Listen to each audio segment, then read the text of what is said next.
Hey everyone, welcome back with Beano Mac. For once, we're not starting a playthrough with a cutscene here. That's because we're kind of like halfway through the storyline or whatever. But today we're going to continue our playthrough of WWE Smackdown vs. Raw 2006, playing as John Cena on the Monday Night Raw brand. As you can see, we're about to take on the Nature Boy Ric Flair. We can face him in a First Blood match. Last episode, Jerry Lawler was the guest GM, because before that, Eric Bischoff, he started vacating all the titles. Reason for that was he wanted to revive WCW with JBL, and he wanted to destroy the WWE from within. Well, that didn't really last that long, because he was fired that night, and he was surprised about it.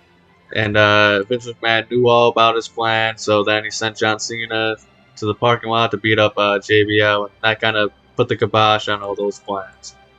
The coach became the new general manager, and he got his butt kicked by Flair, Jericho, and Triple H, because nobody had any sort of respect for him. And now we got Jerry the King Lawler, who was the new GM for the ladies, essentially. So, I mean, I'm sure before this we had a whole bunch of, mud bath matches, and fulfill your fantasy matches, bra and panties matches, evening gown matches, no shoes allowed, and the ring matches, whatever the hell you want. But, we actually do have an actual match here, and as you may have heard, Jerry Lawler has resigned as the WWE General Manager. He just wanted to get this one set up here. But the choice you make, I believe, for whoever you face in this storyline, whether it's Jericho or Ric Flair, I believe that determines how the storyline is going to progress after this. So I can't remember the exact way this progresses, but we'll see what happens here.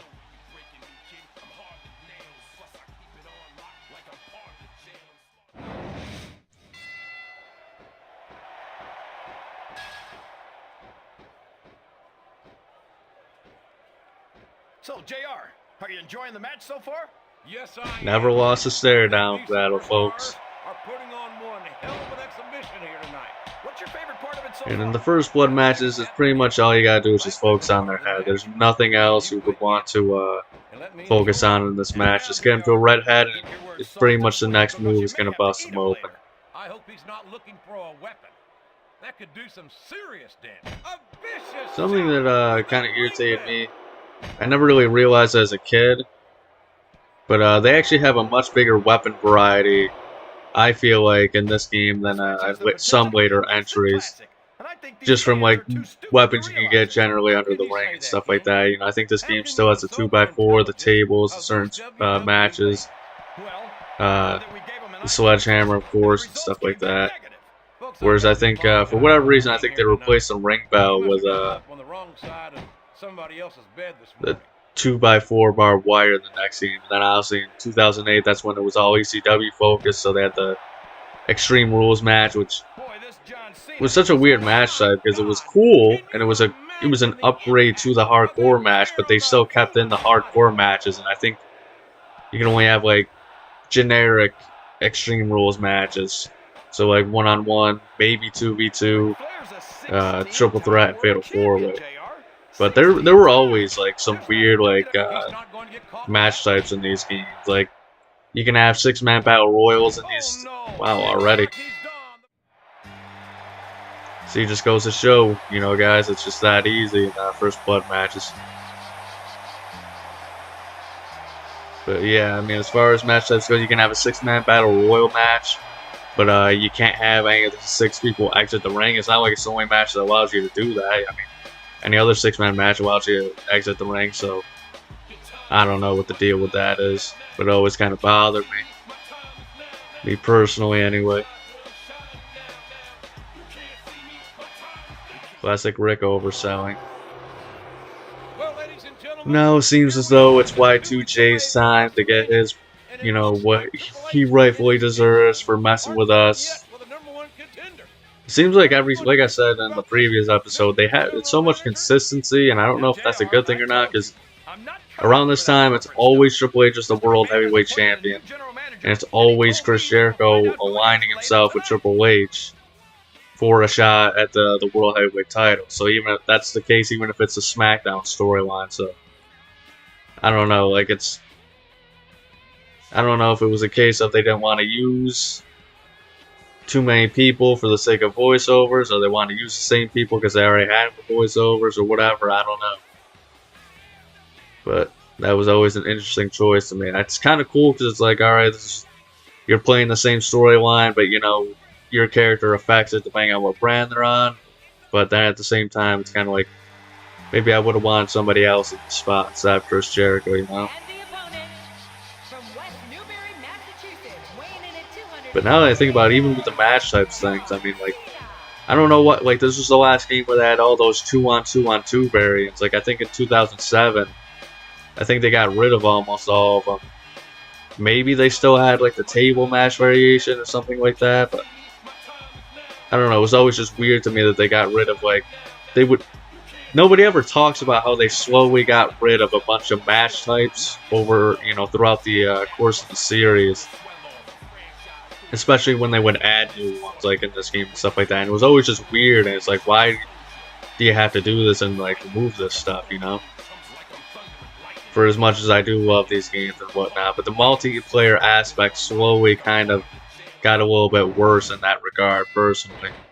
You know, nowadays, I mean, like, even, I think, when they went to WWE, it was either SmackDown or Raw 2009, or it was 2010 when they really started to get rid of, like, a bunch of match types. Like, they didn't have the Captain Falls match anymore. I think they got rid of the Battle Royal matches at some point. Once again, all the hardcore, you know, 2-on-2-on-2 matches, which were some of the most fun. Like, I mean, if you had 3 people, at least, you know, that alone added a bunch of new match types you could have had. And in this game, they have the ladder match, the table, and the hardcore match variation in that style. And I mean, it's just, I don't know, like, I don't know if that's the thing in the modern games where you can do it again, but it's just so weird to me with, like, such a basic match type that you think that'd be something these games would be all over.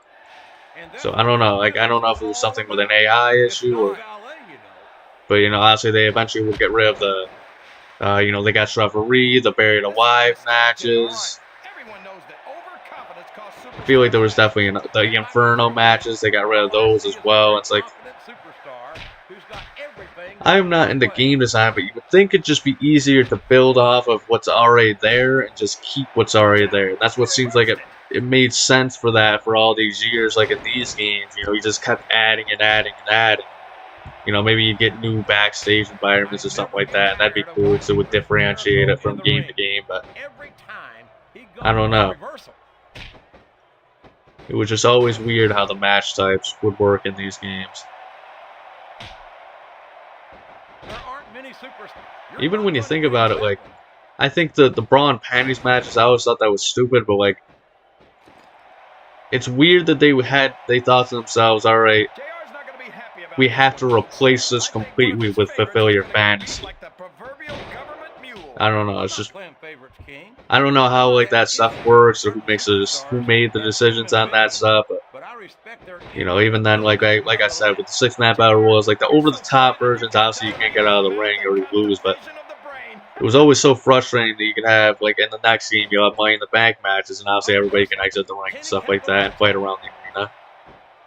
But even in the next game, you know, you can't exit the ring in the 6-man non-over-the-top battle royals. And I don't know, I mean, like, why, and they always ended, like, the special match types a lot of the times at 4, like, in number 4, like, why can't I have a 6-man hardcore match, you know, every man for himself? So I can have 6-man hardcore, you know, 6-man tag team matches.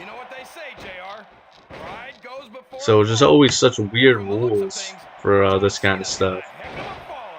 And so, I mean, like, it couldn't have been, like, a thing of, like, oh, the frame rate issues or something like that. I mean, I remember they did get frame rate issues in SmackDown vs. Raw 2010, and there were 6 people on the screen, and oh my goodness, the PS2 version. I should point that out. I don't know about the PS3 version how it was. I assume that was alright, but oh my goodness, I remember there was so much slowdown and like that it was like the triple threat match at WrestleMania with Randy Orton, Ted DiBiase, and Cody Rhodes, and it was like supposed to be like a triple threat lumberjack match. So all it was that like Undertaker, Dusty Rhodes, and Ted DiBiase were all on the outside of the ring. Maybe it was like Cowboy Bob Orton. I don't remember who the third guy was, but the idea is that they were all outside the ring as lumberjacks. Man, that was like such a... I have never seen a match run so slow. Which, once again, it was the PS2, but I think they fixed it by the time 2011 came out. At least that's how I remember it.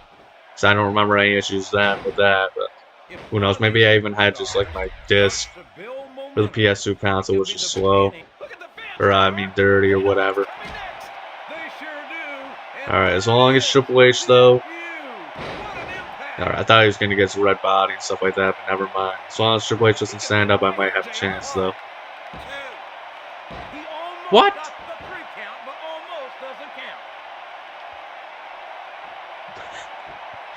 My cat just looked over at me with a lot of concern after saying that.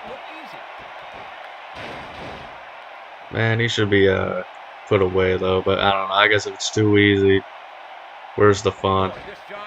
That's the thing. I love a challenge when I win, but I hate it when I end up losing in the end. So it's like that weird balance for me, anyway. I don't know how you can say that, King.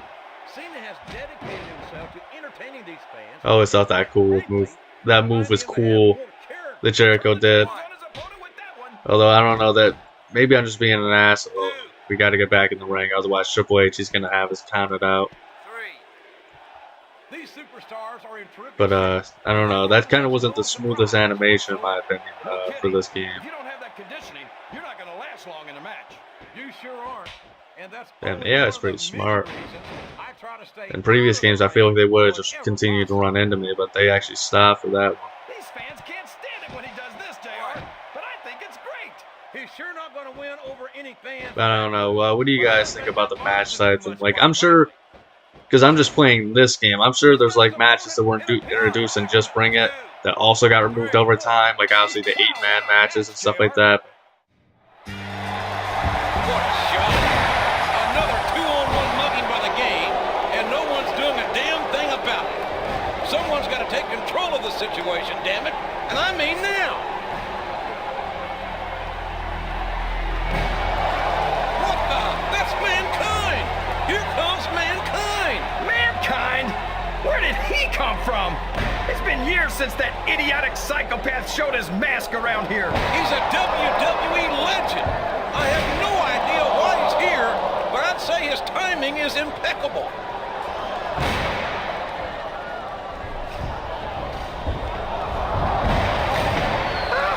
There goes Triple H! What's gonna happen now?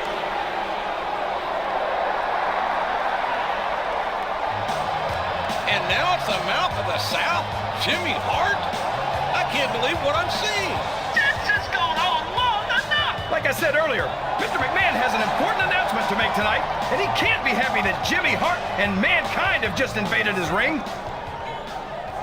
Ever since the World Heavyweight title has returned to Raw, it's been nothing but chaos around here. Raw needs a general manager who can restore order. So by the power of Mr. McMahon and this megaphone, that person is none other than myself, the mouth of the South, Jimmy Hart. What? You gotta be kidding me! That loudmouth Jimmy Hart is the Raw general manager? I knew I should have kept the job a few more weeks. King, you said yourself that wasn't a job for you. Besides, Jimmy Hart has a long history in this business. He can make a fine general manager, in my view. Now, Mankind, I want to thank you for showing up here tonight, 2 weeks away from WrestleMania. When Mr. McMahon made me the general manager, he warned me that I might need some muscle to keep order around here. And well, you were available. That's why I'm asking you to be the new sheriff of Raw, Daddy-O.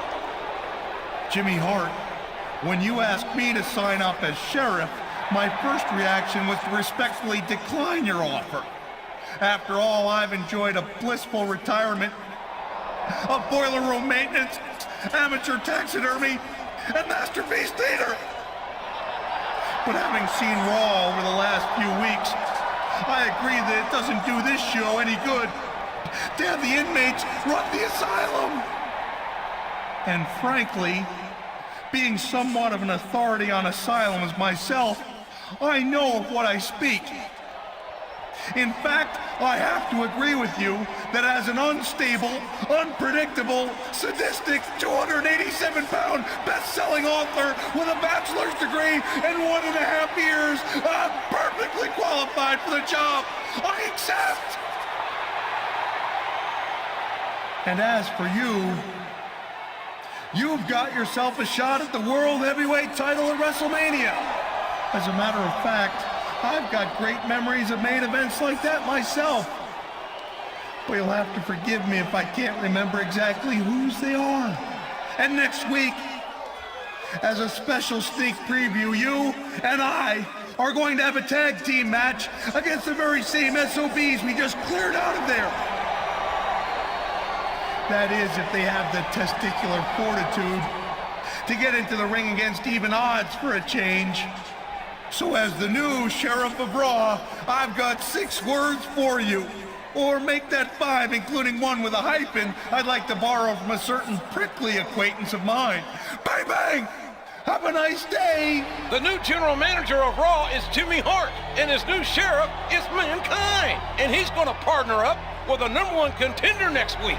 Can you believe it, King? Normally, I'd trust Mr. McMahon's judgment, JR, but I think those two running Raw is a train wreck waiting to happen.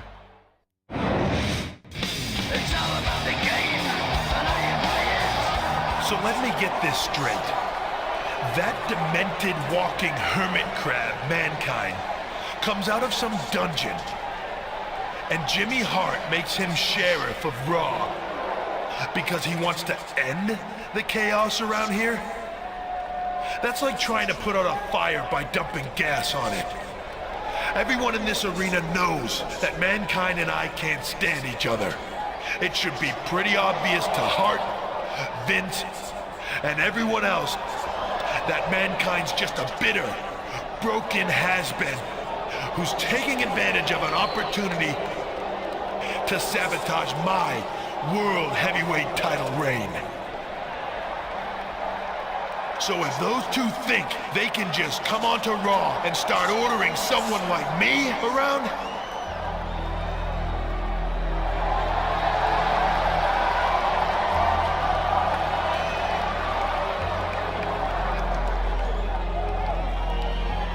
Sorry to interrupt you, Triple H, but your little diatribe just seemed to beg this question. For a man who calls himself the Cerebral Assassin, I have to wonder how cerebral you really are. Seeing as how you've come out here to run your mouth about the new sheriff in town.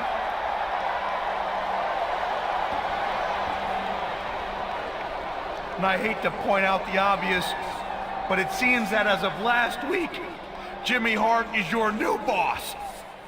And you can rest assured that the new boss ain't the same as the old boss.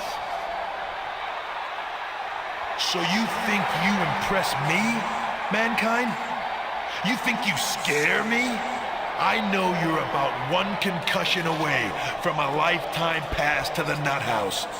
So in case you've forgotten, let me remind you, I am a 10-time world champion. No, I haven't forgotten. And I have to admit that it takes a special talent to win the title 10 times.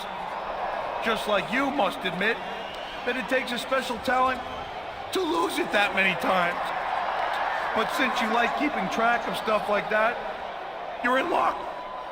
You see, you're going to get a chance to add another loss to your record should you lose that title again at WrestleMania. You see, Triple H, Jimmy Hart saw the need to find a match that will not only keep your cronies out, but will keep you in. So I suggested a little match that I keep near and dear to my heart, not to mention my ruptured kidney, busted ribs and the incisor that found its way through my upper lip and lodged itself in my nose for all the world to see. So in case you haven't guessed by now, let me spell it out for you. Your World Heavyweight title match at WrestleMania is going to be a Hell in a Cell. Have a nice day. Hell in a Cell at WrestleMania? Oh my Lord! Poor Triple H. What did he do to deserve this? Hart and Mankind are trying to sabotage him. You can't do that! I'm the World Heavyweight Champion! I'm the greatest wrestler alive today! I'm... Mr. Socko! Mr. Socko! He stuck Mr. Socko right down the World Heavyweight Champion's gullet! Somebody help him! Somebody stop that idiot Mankind! Triple H may have gotten more than he bargained for when he decided to challenge the authority of the new general manager and sheriff. Poor Triple H. I hope he's okay. He's gonna have to be, King. The World Heavyweight title is on the line in a Hell in a Cell match at WrestleMania. And we're going to see a preview right here tonight.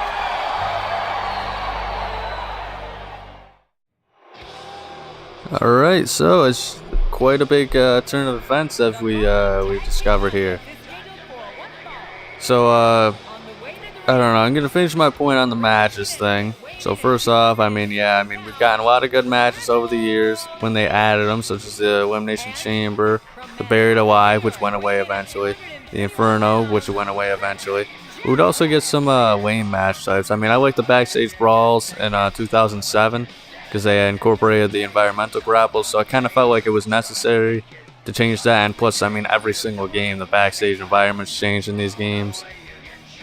But, no, I remember in 2009 we got the Gauntlet match. In 2010 we got the Championship Scramble, and I don't know. I think on TV and in games, the Championship Scramble just didn't really do it for me. But then that also brings up another thing that they got rid of probably in SmackDown vs. Raw, the first one. The hardcore title time limit match. Started in SmackDown 2 with 4 people, and then I think it ended in Here Comes the Pain, but you could have up to 6 people doing it. Slobber Knocker, I think this was the last game that had the Slobber Knocker, which, you know what, that wasn't even a multiplayer match, so you know what, fair enough. I feel like it should have always just kind of been like its own like mode in a weird way, and I think the best iteration of it was like Here Comes the Pain, because you had like the 3 different types of, Slobber Knockers you could do and stuff like that, but honestly, most people, I don't ever hear anybody talk about the Slobber Knocker matches, so obviously they're not very missed. But yeah, you guys let me down below your most favorite match type that they got rid of in the series around this time. Let's keep it to the PS2 games. And how about, for fun too, why don't you list off your least favorite match type? It doesn't matter if they removed it or not, just your least favorite match type in these games to play in general. I'll tell you mine right now. Iron Man match. Always has been and always will. Like, I wouldn't even mind like a 2 out of 3s falls thing. Like, those are actually pretty fun. But no, the Iron Man matches with Ultimate Submission. Yeah, Ultimate Submission, I'll actually say it's that one. Just simply because now you're confined to one specific type of, way to win the match. And on top of that, I'm pretty sure just like regular submission matches, you can't exit the ring. So yeah, Ultimate Submission match, probably the worst match type to play in any game. And even if you could have fun with it, like, oh yeah, Chris Jericho versus Chris Benoit, Angle versus Benoit, Angle versus Jericho, Chris Masters, any other submission specialists. If you can have fun with it, that's cool, but I still guarantee you it's not something you play all the time. But I'm sure there's 1 or 2 of you that maybe have done that. But man, I cannot stand those time limit matches. But my favorite that was removed overall was probably the hardcore time limit title matches. The one thing that I don't like about that, though, was that you had to pin the champion. And with so many people, obviously there was always going to be a way to not have to for somebody to break up the pin, because you had to be an idiot to not be on the champion, the guy you have to pin at all times. So the one flaw of that match, and it's probably the reason they got rid of it, they should have edited it, but instead of editing it to make it work, they got rid of it. But what they should have done, in my humble opinion, is just make it kind of like the championship scramble, in which A, I wish you could have like a bigger time limit, and B, they should have had it where you can pin anybody. And the championship scramble didn't work for me just because of you have to wait your time to come into the match and all that sort of stuff. Whereas if it's the time limit one, obviously, everybody's in at the same time, so it's all fair for everybody.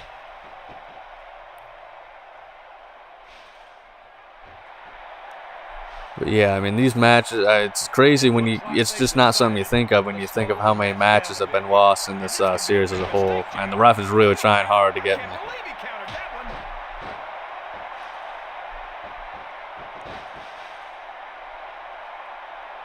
But yeah, it is pretty cool. I was expecting the Stone Cold storyline, right? Because before this video, I thought that was the only storyline. I didn't think it actually mattered. I'm assuming it matters on who you pick, Jericho or Flair or whatever. But for me, I didn't even know this was an alternate storyline possibility here. So this was all new ground for me as far as I'm concerned. Because the storyline I'm used to is Stone Cold comes in and he's says he's the sheriff, and he announces you as a deputy to find out. Because I think it actually continues that storyline of I forget exactly what's happening, but something about the storyline. I think it continues the storyline with the WCW taking over and stuff like that, and JBL. And it's okay, who's the rat in this storyline? Because somebody was selling them out. Whereas now it's just kind of continuing the storyline that we're telling to begin with. So it's kind of a weird thing here. This is probably storytelling-wise a much more fluid version of that, but it also does raise the question of what's the point of the WCW stuff. But I guess that said, also, even without it continuing the storyline, it makes a good reason as to why Eric Bischoff is not here anymore. And I don't know, I don't think they even really did a good job of explaining Eric Bischoff vacating all the titles, because obviously it actually made sense when you did with Eugene and stuff like that, even though he allowed it to begin with, swapping the titles and stuff like that before. But technically, I mean, that's what they did with the $1 Million Man and Andre the Giant. I mean, granted, Ted DiBiase paid for the belt, but it's still the same idea. Andre won it and then tried giving it to the $1 Million Man. But then, it's just kind of all of a sudden, oh, geez, thanks, Mankind. Whose side are you on? Still upset about that Legend Store stuff. I'm not trying to look at the ref, and it's always about who you're closest to, and I don't know if I entirely believe that, because it's just, I'm trying to change what I'm looking at, it just doesn't work out for me. There we go.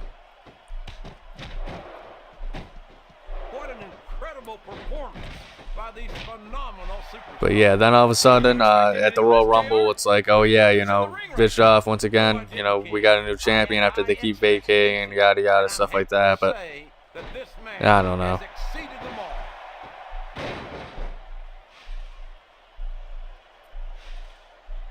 It was always, never really understood why they needed to have a new GM for this stuff. But I mean, it's pretty cool they introduced both the legends, so I mean, it works out. But I don't know, that's kind of my whole thing though too, is Mankind, man. I mean, as much as I love Mankind and McCoy on the mic, in this game, he's kind of like the Triple H of this freaking story mode. He just kind of rambles on and on and on and on about useless crap, and it's just dude, get to the point already. And I don't know, it's just not really as funny or as charming as, he was in, obviously Mankind in real life on screen. And it's the 1998 Mankind and stuff like that. Early 99 versions. Which it would have made so much more sense, in my opinion, if this was, especially for the storyline, if it was regular Mick Foley once again. simply because they could have had the commissioner storyline. That would have been awesome. But as JR likes to say, if ifs and buts were candy and nuts. Oh wait, no, actually that's my friend. What JR says, if wishes were fishes, the world would be an ocean. But my buddy says, if and buts were candy and nuts, what a wonderful Christmas it'd be. I'm sure he got it from like a movie, or it's a common phrase or something like that. But he's the only person I've ever heard say it.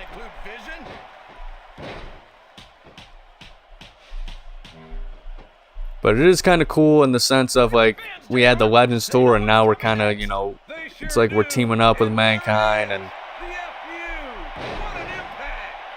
you know, Jimmy Hart's back to, you know, actually help us and stuff like that, so that's pretty cool.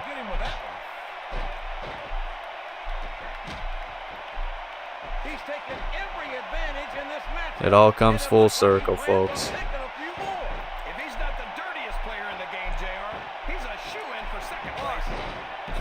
Wow, it actually worked. Wow, these superstars left it all in the ring in that match, JR. There we are, the Trish Stratus. I think I had to use her, and she actually came in pretty helpful this game. She didn't win me it like last time, but hey. Doesn't she just look like she belongs? Look at this is the oddest group of like characters I've ever seen. Ladies and gentlemen, this is it. It's been one of the greatest WrestleManias of all time, and the main event is about to begin. The World Heavyweight. All right, so now it looks like we got some like generic entrance thing they did for some reason for the Hell in a Cell match. I never really understood why this is the case, but I haven't played you know, Exhibition or anything like that, but I could have swore this was the year where they actually introduced regular entrances with Hell in a Cell and cage matches, because it was just above the ring. And obviously before then they just couldn't figure out like how to do it. I don't know if they wanted to do it in the old games and they just couldn't figure out how to make it work without frame drops or whatever, what the deal is with that. But obviously I think it was this game, if not this game, next game is when they had it to where you know, they finally had entrances for the Hell in a Cell and the steel cage, because, you know, in WWE that's how they did it. They always had it above the ring and then would lower down. Although I think some early matches, now that I think about early matches with Hell in a Cell especially, they would always have it where it was already down in the ring already. Pretty cool nowadays in wrestling games. I'll give them credit for this, that they have the chamber entrances. I think that started in WWE 15, and it's actually amazing that how long they went with not giving us those.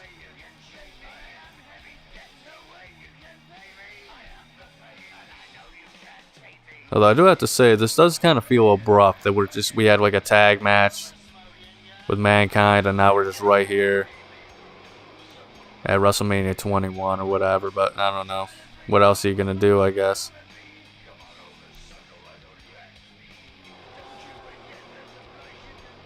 And you gotta love these water physics too.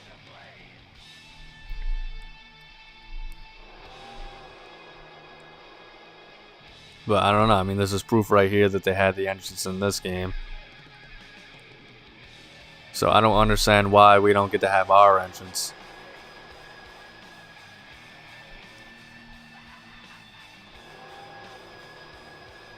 And Triple H looks so stupid.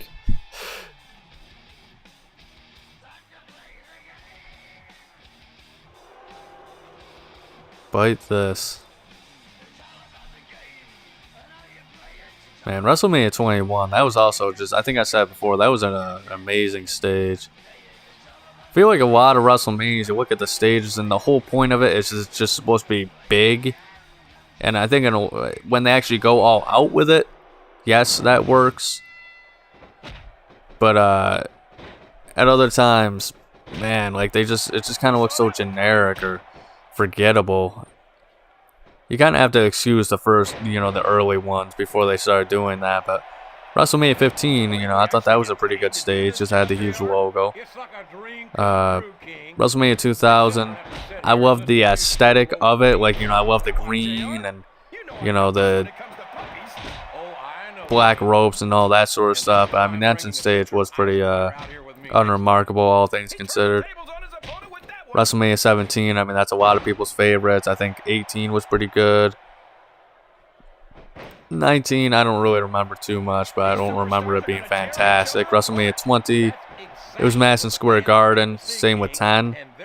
So, I mean, I thought that was pretty cool. You know, Madison Square Garden in of itself, that's, like, a lot of people like the Tokyo Dome, and, like, that's a big thing in Japan. I think it's all about, like, I'm just going based off of Virtual Pro Wrestling 2 because they have all those stadiums. I'm just assuming that, like, where they actually fight, and, like, the Tokyo Dome is obviously a big deal in Japan and stuff like that. For me, it's the Madison Square Garden in the WWE, so it's sad that they don't even have it there anymore, really. But I think 2008, the Royal Rumble was, like, one of the last big events they had there. But whenever they do, I mean, it's such a small arena, but it's so charming. Obviously, you know, Royal Rumble 2000 was in Madison Square Garden, so the arenas always look fantastic. And WrestleMania 20, not the greatest as far as, you know, not the greatest as far as the big feel or whatever, but it was still just always fun. It was just a cool event for the novelty of it, you know. WrestleMania 21, like I said, was pretty great. 22 was okay. 24 I liked a lot. 23 was but like 24, if I remember correctly, that was the one where I kind of had like it was Ford and all that sort of stuff. But once they kind of got to the point where it's like WrestleMania and it was built off more of like the cities, like it works for WrestleMania 21 because obviously, you know, California and, you know, they had that whole movie aesthetic and stuff like that. But I don't know, for the most part, when you're trying to base it off of a city, it's not, you know, it's not the best. Let's just say that. And quite frankly, I think these fans would be disappointed if they didn't go all out. Well, that's easy for the fans to say. They've never set foot inside that ring. But I don't know. Like I said, they had some pretty standout ones. I thought that the outside stadiums are always pretty cool. WrestleMania 24 I liked a lot, and 21. Those are probably the best ones based off of that specific era of like, oh, it's taking place in the city or whatever, you know, the big city, so we're basing it off of that. WrestleMania 30, I don't know, that one was always weird. I have a childish mind, so obviously I thought that one was great just for the fact of, you know, WrestleMania XXX, right? It had an interesting aesthetic with the purple, though, but other than that, I mean, I don't think it was too noteworthy of an arena. But obviously, it was a pretty big event with Daniel Bryan winning the title and all that sort of stuff. And I don't know, it was definitely a big fan. You know, it was a fan WrestleMania, I guess. I can't really WrestleMania for the fans. Maybe I can't really describe what I'm trying to say here. Can't talk about anything except how great there's the reversal. But I don't know, it's interesting that like at one point that it wasn't going to be there. It's kind of WrestleMania 30, right? And it was supposed to be, you know, like this big thing, and instead of making a new star like they did with Daniel Bryan, and, you know, as like I mean, he could have been a megastar if, you know, he didn't have the bad luck of the injuries and whatnot. But you know, it was going to just be kind of like a rehash of the Ruthless Aggression era, just, you know, Orton and Batista. So, I mean, that's a good thing that they ended up changing their minds. Because all things considered, man, like, for as much as people make a sing about it, WWE around that time especially, it was kind of like, all right, Vince was just like, you know, I'm going to do what I want, and that's it. So, I mean, it's actually surprising that he actually listened to the fans in that regard. So, I mean, that was when Cesaro was getting popular and Vince just didn't see it, so he never pushed him. And obviously Zack Ryder, Damien Sandow, like, they just didn't give a shit about what the fans wanted at that point. It's kind of so weird, like, why are you even in business at that point?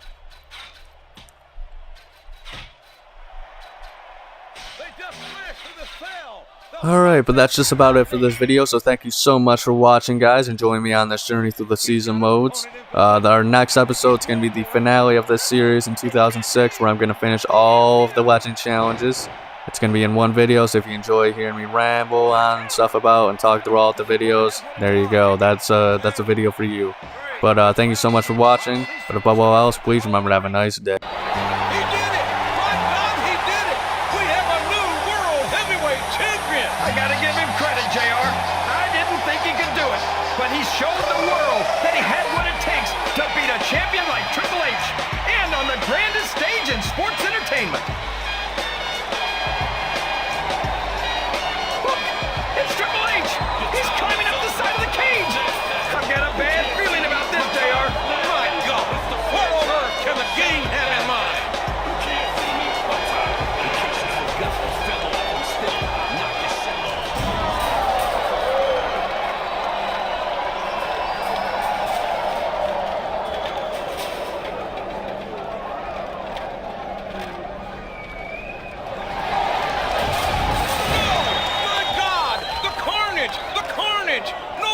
Survive that. This is going to be the shortest title reign on record. There's no way our new champion is getting up from that. And someone call a doctor for Triple H. Well, you'd better call a veterinarian, cause he's an animal.